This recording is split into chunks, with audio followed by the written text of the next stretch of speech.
तुला राशि वाले बंधुओं, स्वागत है आप सभी का तुला राशि भिंड YouTube चैनल में। तो तुला राशि वालों, इस पूरे मार्च के महीने में अपनी जेब में चुपचाप रख लेना यह एक छोटी सी चीज, यह एक चीज इतनी शक्तिशाली है कि इस पूरे मार्च के महीने में यह आपके जीवन से हर नकारात्मकता को दूर हटाकर महालक्ष्मी अष्टलक्ष्मी का प्रवेश आपके जीवन में कराएगी। पैसों की बारिश होगी, हर दिशा से पैसे ही पैसे आएंगे, काम धंधे व्यापार में गजब की बरकत होगी और जीवन से हर एक कष्ट समाप्त हो जाएगा। बंधुओं, यह एक चीज बेहद शक्तिशाली चमत्कारी है और ग्रह गोचरों के आधार पर इस पूरे मार्च के महीने इसे अपनी जेब में रखना आपको बेहद अनिवार्य है। बंधुओं, आपको हम बता दें कि आपकी कुंडली में इस मार्च के पूरे महीने नारायण लक्ष्मी योग बन रहा है, जो बुध और शुक्र के मिलन से बनता है। बुध व्यापार के, काम धंधे के, वाणी के, बुद्धि के देवता हैं, बालक ग्रह हैं, और शुक्र धन के, वैभव के, ऐश्वर्य के, पारिवारिक सुख, स्त्री सुख के ग्रह हैं। जब ये दोनों ग्रह मिल जाते हैं, बड़ी किस्मत की बात है, भाग्य से मिलते हैं ये ग्रह। जब ये दोनों ग्रह मिल जाते हैं तब यह विशेष योग बनता है, जो पूरे 11 वर्षों के बाद बना है। अब यह योग आपके जीवन में जब बना, आपकी कुंडली में बना, तो इसका पूरा लाभ लेना आपके लिए बेहद आवश्यक है। तो इसका लाभ लेने में आपको सहायता करेगी यह एक चीज। इसका कारण यह है कि इन दोनों ग्रहों के साथ राहु देव भी बैठे हुए हैं, और राहु एक राक्षस ग्रह है, नकारात्मक ग्रह है, बाधा उत्पन्न करने वाले ग्रह हैं। ऊपर उठते हुए को नीचे गिराना और नीचे गिरे हुए को ऊपर अचानक से उठाना राहु का यही काम है। माया रचते हैं, मायावी ग्रह हैं। तो ऐसे में इस विशेष दिव्य योग के बीच में रुकावट का काम कर रहे हैं राहु देव। तो अब सीधे तौर पर आपको इस योग का कोई लाभ ही प्राप्त नहीं होगा, उल्टा ये होगा कि अगर आपने कुछ गलतियां कर दी, जो हम आगे कार्यक्रम में आपको बताने वाले हैं, तो उन गलतियों के आधार पर जो धन लक्ष्मी आपके जीवन में है, रुपए पैसे बरकत, काम धंधा व्यापार, थोड़ा बहुत जो अब बचा है वह भी चला जाएगा, क्योंकि राहु जिसको मारे उसे फिर कोई ना तारे, ये याद रखना। तो राहु का ही संग हो गया है। तो अब आपके जीवन में दो धारी तलवार जैसी स्थिति है कि एक तरफ यदि गलती करते हैं तो सब सुपड़ा साफ हो जाएगा, कुछ भी नहीं बचेगा, और यदि आप बुद्धि से चलते हैं, ज्ञान से चलते हैं, समझदारी से फैसले लेते हैं और कुछ चीजों को अपने पास रखते हैं, सकारात्मक ऊर्जा को बढ़ाने के लिए, दिव्य ऊर्जा के प्रकाश को जीवन में लाने के लिए, तो आप गजब के लाभ उठा ले जाएंगे।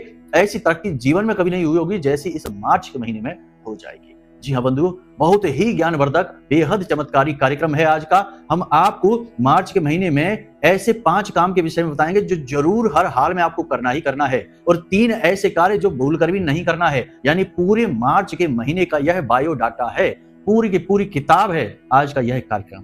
तो आपको इस कार्यक्रम के माध्यम से बहुत बेहतरीन और उत्तम ज्ञान प्राप्त होगा, जीवन में एक नई दिशा प्राप्त होगी। और कहीं पर अटके हुए हैं, फंसे हुए हैं, व्यापार चल नहीं रहा है, पैसे की कमी है, पैसे की कमी की वजह से आगे बढ़ नहीं पा रहे हैं, घर गृहस्थी में भी तनाव की स्थितियां हैं, रिश्तों में भी खींचतान मची है, तो सारी स्थितियों का समाधान इस मार्च के महीने में आपके लिए होने वाला है। तो बंधुओं, ऐसे में आपका यह धर्म है, जिम्मेदारी है कि जब कोई इतना महत्वपूर्ण ज्ञान आपके लिए लेकर आया है तो आपको उसको सम्मान करना होगा, आपको पूरे धैर्य के साथ कार्यक्रम को अंत तक देखना होगा।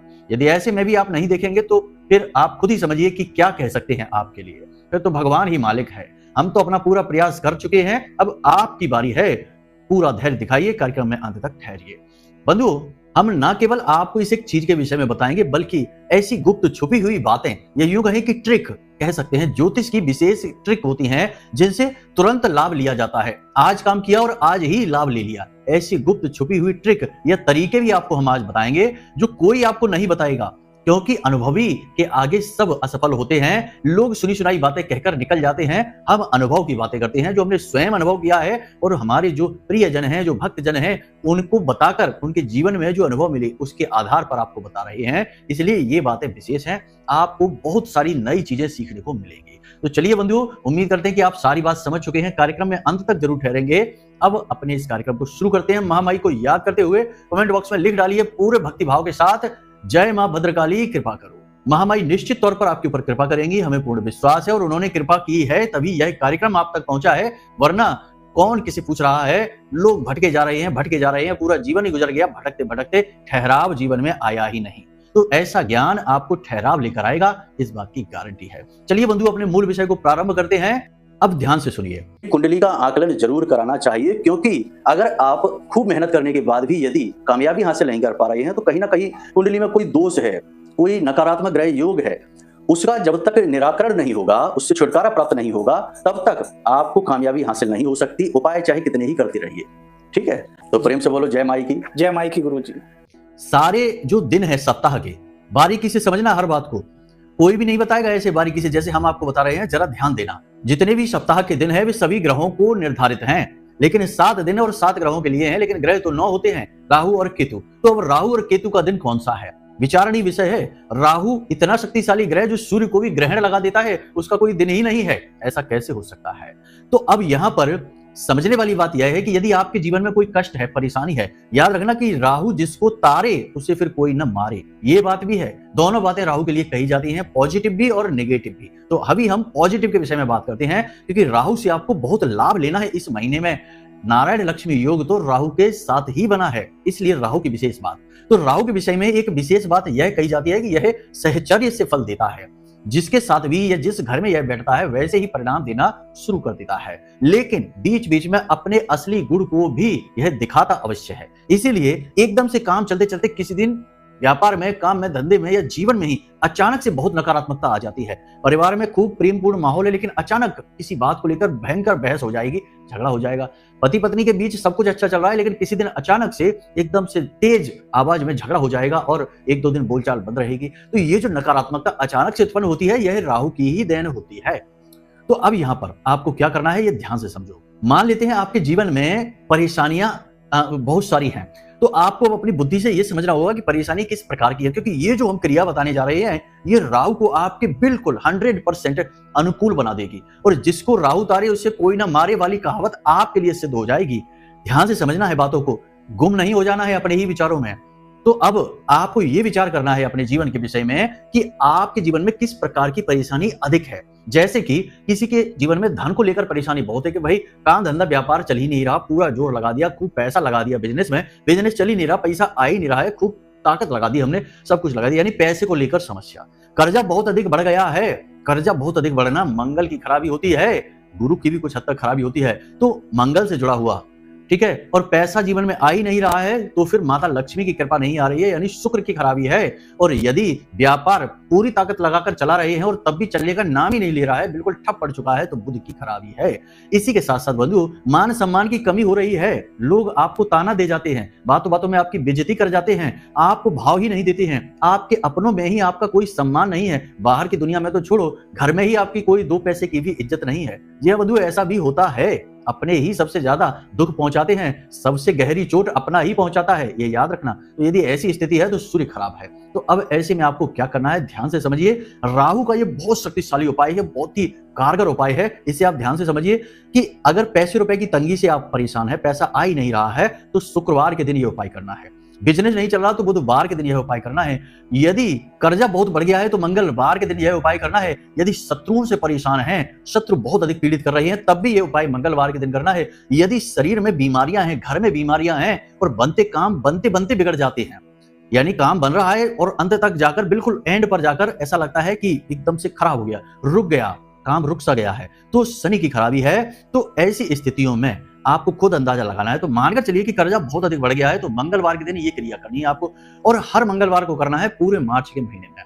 धन की कमी है, पैसा नहीं है, तो शुक्रवार के दिन हम समझा चुके हैं आपको ये बात। तो आपको अगर समझ नहीं आई है तो आप दोबारा कार्यक्रम को देखकर ये चीज समझ सकते हैं कि किस दिन कौन सी समस्या के लिए उपाय करना है। मान सम्मान की कमी के लिए हमने आपको बता ही दिया है कि आपको मंगलवार के दिन यह उपाय करना है। और यदि पति पत्नी के बीच में तनाव की स्थिति रहती है, प्रेमियों के बीच में प्रेम संबंध अच्छा नहीं चल रहा है, किसी बात को लेकर अनबन हो गई है, तो सोमवार के दिन यह उपाय करना है। रविवार के दिन यह उपाय भूल कर भी नहीं करना है। राहु का कोई उपाय रविवार के दिन नहीं किया जाता है, वरना दोष लग जाता है, ये याद रखना है। तो अब यहाँ पर आपने सारी चीजें समझ ली, अपनी समस्याओं को समझ ली और उनके निवारण की विधि को समझ लिया है। अब करना क्या है, इसे आप ध्यान से समझिए। आपको मंदिर में जाना है, ध्यान से समझना है। मंदिर में जाना है, नीले रंग का एक वस्त्र लेकर आ जाना है। कोई भी वस्त्र आप ले जा सकते हैं, टॉवल हो सकती है, छोटा रूमाल हो सकता है, बहुत सारे वस्त्र होते हैं, कोई भी जो रेगुलर प्रयोग में होने वाले वस्त्र होते हैं, साफी बोलते हैं, जो कंधे पर डालते हैं हम, अपने अंग वस्त्र बोलते हैं, वो हो सकता है। कोई भी वस्त्र हो सकता है, नीले रंग का वस्त्र होना चाहिए। साथ ही एक नारियल होना चाहिए, एक नारियल, सूखा नारियल पूजा पाठ में प्रयोग किए जाने वाला नारियल होता है। एक नारियल आपको चाहिए, कुछ भोजन सामग्री और कुछ पैसे, खुले पैसे, आप 10, 20, 50, 100 जैसी आपकी क्षमता हो, स्थिति हो, वैसे पैसे ले जाने हैं। अब आपको मंदिर में जाकर ये जो नारियल है, ये नारियल भगवान को समर्पित कर देना है। जो सामग्री आप लेकर गए हैं इसे आपको अलग रखना है, ये भगवान को समर्पित नहीं करनी है। नारियल मंदिर में ही दान दे देना है, भगवान को समर्पित कर देना है, भगवान से प्रार्थना करनी है। भगवान के किसी भी मंदिर में आप जा सकते हैं, कोई समस्या नहीं है। दिन का हमने आपको बता दिया कि किस दिन किस समस्या के लिए जाना होता है। तो आपको भगवान के मंदिर में जाकर प्रार्थना करनी है, अपनी समस्या भगवान को बतानी है, फिर निकलकर बाहर आना है। ऐसे समय पर जाइए जब मंदिर के बाहर भिखारी बैठे रहते हैं। उनमें से आपको देखना है कि कोई एक भिखारी ऐसा जो बहुत काले रंग का होता है, बहुत ही काले रंग का। अगर आपका भाग्य बहुत अच्छा है तो ही इससे आपकी मुलाकात होगी, वरना नहीं होगी। तो बहुत ही काले रंग का यदि कोई भिखारी है, या ऐसा कोई भिखारी जो अपाहिज है, या ऐसा कोई भिखारी जिसकी एक आंख नहीं है, या फिर कोई ऐसा भिखारी जो बोल नहीं सकता है, गूंगा है, बधिर है, ऐसा कोई भिखारी है, या फिर कोई ऐसा भिखारी जो बहुत अधिक गंदा है, बहुत ही मैला कुचैला है, पागल जैसा दिखाई दे रहा है, ऐसे किसी भिखारी के पास आपको जाना है और उसे यह सामग्री दे देनी है। खाने की सामग्री, नीले रंग का कोई वस्त्र और कुछ पैसे उसको दे देने हैं। खाने की सामग्री उसे खाने के लिए देनी है और उससे कहनी है कि इसे खा लो। जब वह खाएगा तो उसके हाथ में पैसे रख देना, वह मुस्कुराएगा। अगर उसके मुख पर मुस्कुराहट आ जाती है तो आपका भाग्य बहुत ही अच्छा चमक गया। गारंटी है, जिसको राहु तारे उसे फिर कोई न मारे वाली बात आप पर सिद्ध हो जाएगी। ये बात पक्की है, 100% गारंटी के साथ। अब यदि आपका भाग्य अच्छा नहीं है, आपके अभी ग्रह नक्षत्र तारे साथ नहीं दे रहे हैं, तो ऐसा भिखारी आपको मिलेगा ही नहीं। तो अब ऐसी स्थिति में आपको क्या करना है? तो ऐसी स्थिति में आपको किसी महिला भिखारी को, क्योंकि महिला भिखारी कोई होगा ही वहां, उस महिला भिखारी को यह सामान समर्पित कर देना है। उससे कुछ नहीं कहना है, बस उसे दे देना है और वहां से वापस चले आना है। वापस आते समय पीछे मुड़कर आपको नहीं देखना है। वो जो सामग्री आपने दी उसके साथ भिखारी क्या कर रहा है, उसे अपने पास रख रहा है, फेंक रहा है, जो भी कुछ कर रहा हो, आपको उसके बारे में विचार ही नहीं करना है। सीधे घर वापस आ जाना है, पीछे मुड़कर नहीं देखना है, हाथ पैर मुंह धोकर अपने कमरे में जाना है। ये विधि है। विधि को आपने समझ लिया होगा, हमारे ख्याल से अच्छी तरह से समझ लिया है। नहीं समझ पाए हैं क्योंकि इसमें यहाँ पर समस्या ये आ रही है कि हर समस्या के लिए एक विशेष दिन हो रहा है। तो कौन सी समस्या आपके जीवन में है, ये आपको अच्छी तरह से समझनी होगी। अंदाजे से कहीं भी कुछ भी करते ना पहुंच जाना, वरना बनता काम बिगड़ भी जाएगा। राहु को संभालना, पॉजिटिव करना आग से खेलने जैसा होता है, क्योंकि यह एक राक्षस ग्रह है, यह माफी नहीं देता है। माफी देना देवताओं का काम है, राक्षसों का नहीं।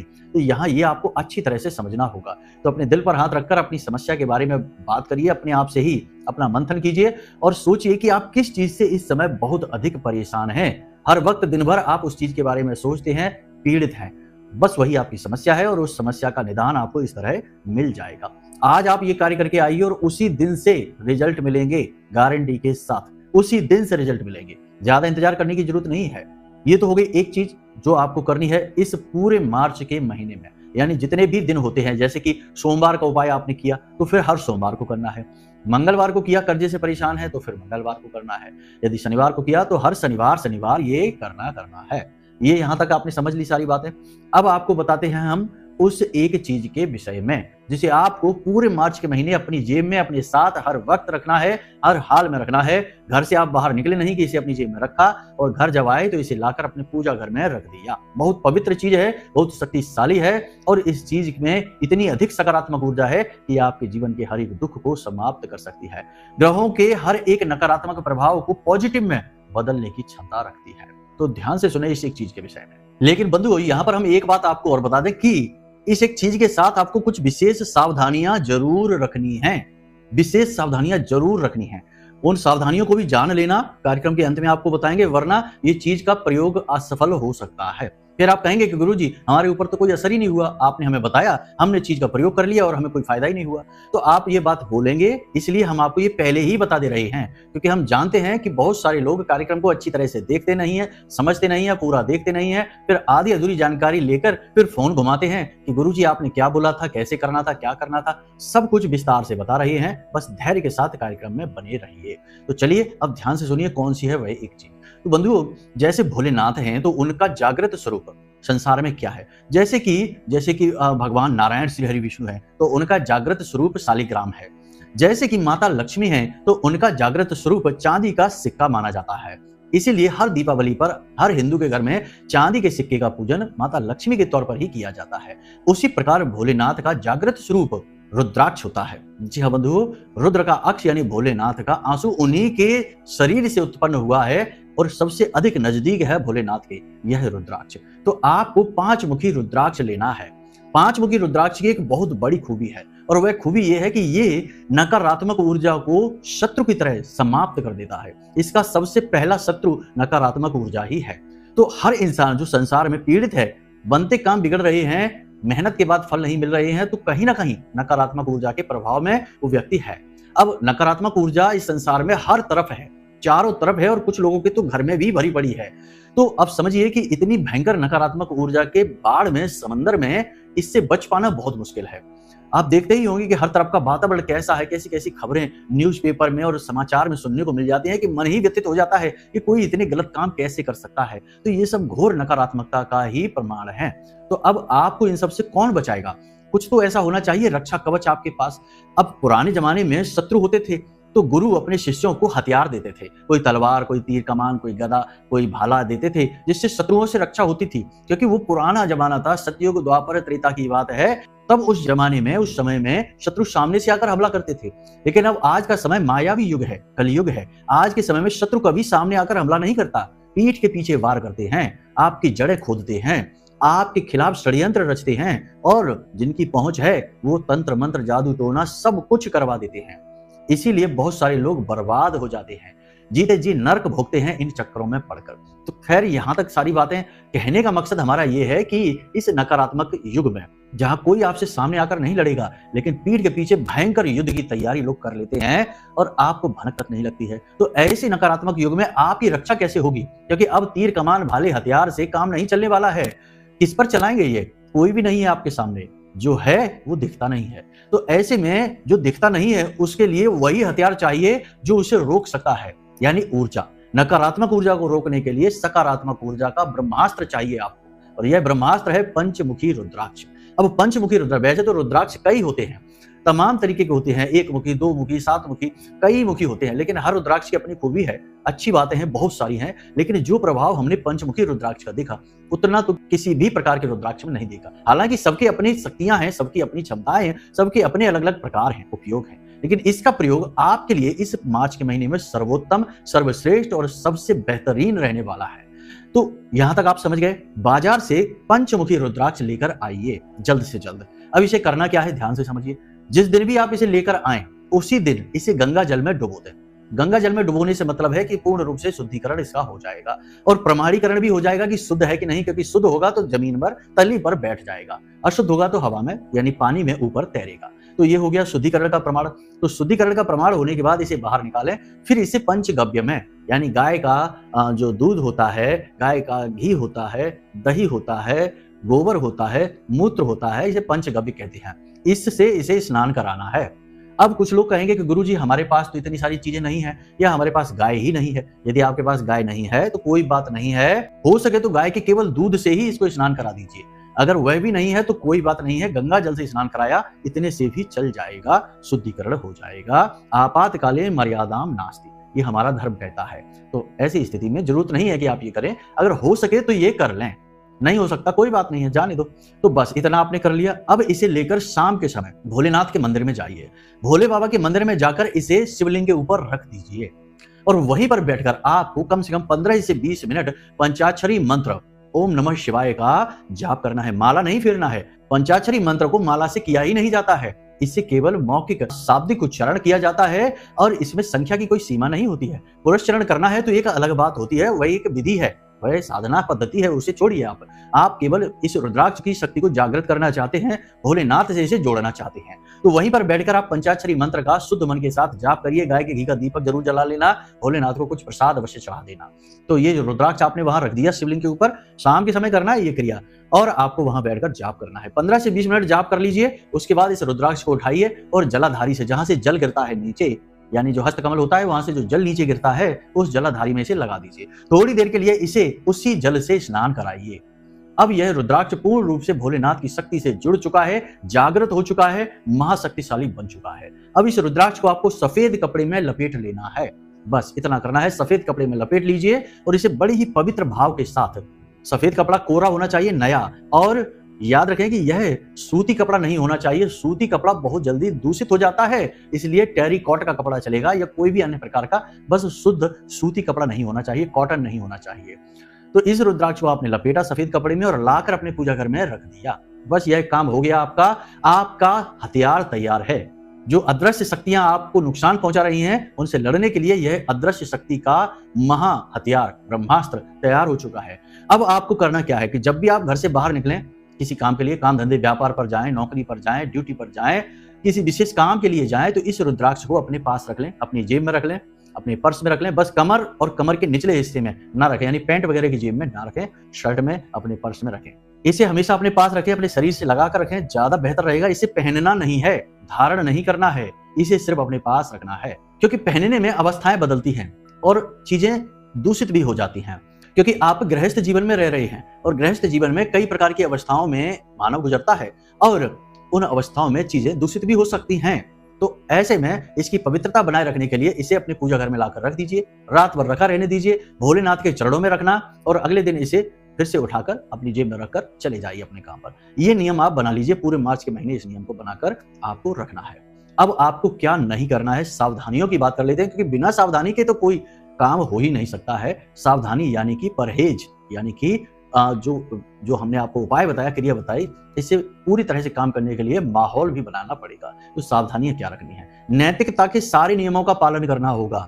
जब यह रुद्राक्ष आपकी जेब में होगा, आपके पास होगा, आपको बिना मतलब में झूठ नहीं बोलना है। बहुत ज्यादा जरूरी है, काम बन ही नहीं रहा है, बहुत सारा काम बिगड़ सकता है, तो झूठ बोल सकते हैं, लेकिन किसी को अहित ना हो ऐसा झूठ बोलना है। दूसरा कि बेईमानी के काम नहीं करने, बेईमानी के विचार मन में नहीं लाने हैं, अच्छाई के विचार मन में लाने हैं।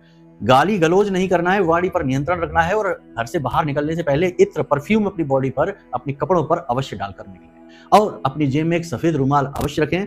उसे गंदा ना होने दें, मैला ना होने दें, उसे प्रयोग ना करें। ये सावधानियां हैं। जुआ, शराब, वेश्यावृत्ति और मांसाहार, ये सब चीजों से कोसों दूर रहें। अगर आप इनसे दूर नहीं रह सकते तो इस चीज का प्रयोग ना करें, बेहतर रहेगा, वरना नकारात्मक फल मिलेंगे ही मिलेंगे। किसी का हिस्सा ना दबाएं, किसी को पीड़ा ना पहुंचाएं, महिलाओं का अपमान ना करें और घर के मुख्य दरवाजे से भिखारी को वापस ना जाने दें। ये और खास बात है कि जैसे ही आप इस रुद्राक्ष को अपने पास रखना शुरू करेंगे, 2 दिन के अंदर ही कोई बूढ़ा भिखारी या कोई महिला भिखारी आपके दरवाजे पर जरूर आएगा, गारंटी के साथ आएगा। आपको उसे संतुष्ट करके भेजना है। वह कोई ना कोई परीक्षा लेने आया है। जब भी कोई बड़ी चीज कोई इंसान धारण करता है, देवी देवताओं से जुड़ी चीज जागृत करके कोई धारण करता है, तो उसकी परीक्षा ली जाती है कि ये इसके काबिल भी है कि नहीं। ऐसे ही नहीं चीजें मिल जाती हैं। तो आपके घर में यानी दरवाजे पर 2 दिन के अंदर अंदर कोई बूढ़ा भिखारी, कोई महिला भिखारी आ सकता है। तो आपको उसे संतुष्ट करना है, धन देना है, भोजन कराना है, प्रेम से बात करनी है, सम्मान के साथ बात करनी है और उसे खुश करके वापस भेजना है। बस हो गया आपका काम। चमत्कार ही चमत्कार होंगे। देखिए, आप यदि क्रिया करेंगे तो प्रतिक्रिया होगी, लेकिन अगर आप कुक्रिया करेंगे तो कुप्रक्रिया होगी, यानी गलत क्रिया करेंगे तो गलत प्रतिक्रिया होगी। तो क्रिया अच्छी करेंगे तो अच्छी क्रिया प्रतिक्रिया आपको मिलेगी। तो हमने जो बातें आपको बताई हैं वे पूर्ण रूप से धार्मिक हैं, वैदिक हैं और महाशक्तिशाली हैं। खुद आजमाई हुई हैं हमारी अपने जीवन में और बहुत सारे लोगों का हमने जीवन बदला है इन क्रियाओं, इन उपायों के माध्यम से। आप भी कर डालिए, आपका भी बदल जाएगा, हम गारंटी के साथ कहते हैं। तो चलिए बंधु, आज के इस कार्यक्रम को यहीं पर विराम देते हैं। हमेशा हंसते रहिए, मुस्कुराते रहिए, सकारात्मक रहिए और हाँ, यदि कुंडली विश्लेषण कराना है हमसे और कोई मन में प्रश्न है, उसका सवाल का जवाब चाहिए, तो नंबर वीडियो में दे रखा है। केवल इन्हीं नंबरों पर फोन लगाइए और कहीं भी मत लगाइए। उल्टे सीधी जगह से फोन लगाएंगे तो आपका नुकसान हो जाएगा, कोई आपको ठग लेगा। तो जो नंबर हमने वीडियो में दिए हैं, केवल उन्हीं नंबरों पर फोन लगाइए, वो हमारे नंबर हैं, हम बात करेंगे या हमारे शिष्य बात करेंगे। तो बस चलिए बंधु, यहीं से विराम लेते हैं। माता रानी पर अपनी आस्था और विश्वास बनाकर रखिए। प्रेम से बोलिए जय माई की।